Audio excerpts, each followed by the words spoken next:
This video is on the obstacles that people run into when they're trying to become a ultralight backpacker. In the last video, I went through the 4 stages that people generally go through when they are trying to become an ultralight backpacker. And my hope is by outlining the obstacles that you run into when you're going through those stages is that you can run through those stages quicker because you're more aware of the problems that you'll run into. And so the 2 obstacles are conventionally what people think backpacking gear is, and the personal needs that people think they absolutely need when they go outside in order to feel safe and comfortable. So to start, the conventional ideas of backpacking. So most people, when you ask them to describe what backpacking gear is, they'll say, a tent, a big backpack with a hip belt and load lifters, a sleeping bag that's like a mummy style sleeping bag with a zipper and a hood, a sleeping pad that, the bigger the better, because the bigger it is, the thicker it is, the more comfortable I am. And the wider it is, the more comfortable I am, and a host of other things. This conventional ideas of what backpacking gear is comes from camping culture and stores like REI, which are helping people to go on short 2-day backpacking trips for the weekend, where it's really about being comfortable in camp and not about being comfortable when hiking, because this gear was designed to hike out a few miles, set up camp, and then enjoy your time in camp. Whereas with the ultralight backpacker, the objective is to be comfortable throughout the day when you're actually hiking. This gear is based on camping culture and influencers, not based on logic, and isn't found through the experience of understanding the conditions and the climate of the trails that you're going to go on. It comes from comfort illusions and marketing norms, as opposed to understanding the trail that you're going to go on. Examples of this are REI style backpacking lists, the idea that you're going to bring it because everyone else brings it, and it's too much reliance on influencers as opposed to actually doing the research on the trail that you're about to hike.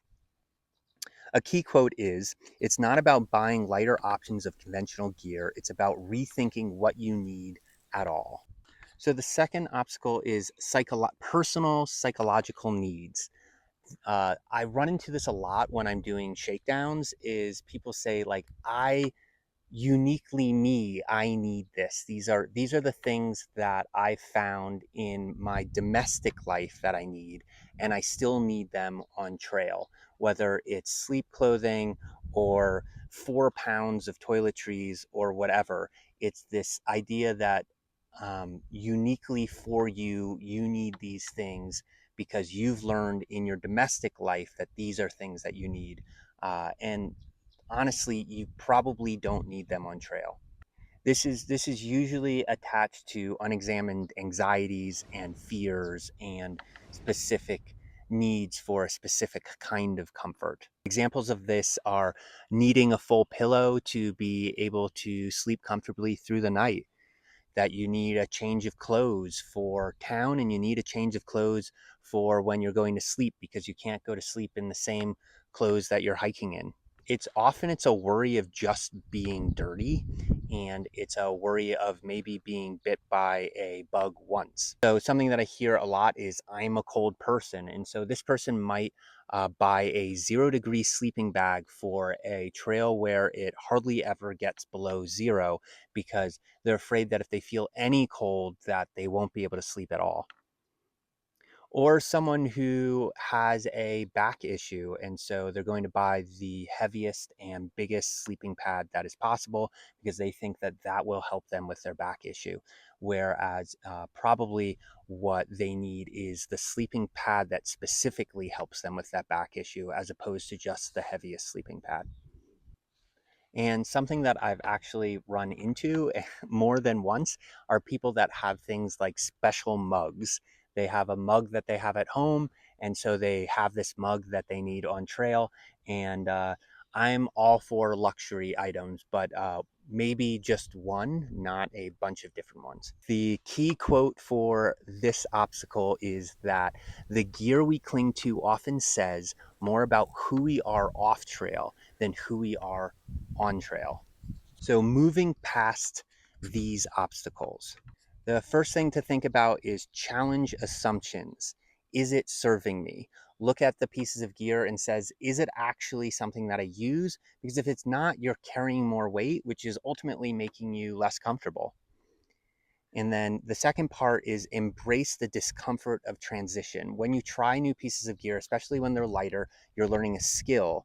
And often you don't know that skill until you find yourself in a position where you have to learn that skill. I ran into someone and made the comment that, you might not know how to set up your tarp, but the first time there's a rainstorm and you get super wet after that first rainstorm, you're going to know how to use your tarp.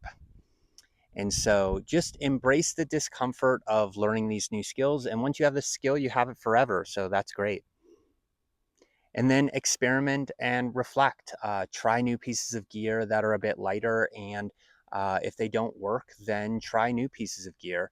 And it's okay to be a little uncomfortable and to have some inconvenience as you move your way towards having more wisdom and knowledge about what you need to be safe and comfortable on trail. So to conclude with sort of the the last key quote, that is that ultralight isn't about grams, it's about letting go of what doesn't serve you and knowing the climate and conditions of the trail that you're hiking. And so the two obstacles that we went over is the conventional ideas of the gear that most people think they need, and the psychological obstacle of thinking that you need unique things because of the person that you are, which is usually based on your domestic life, not your trail life.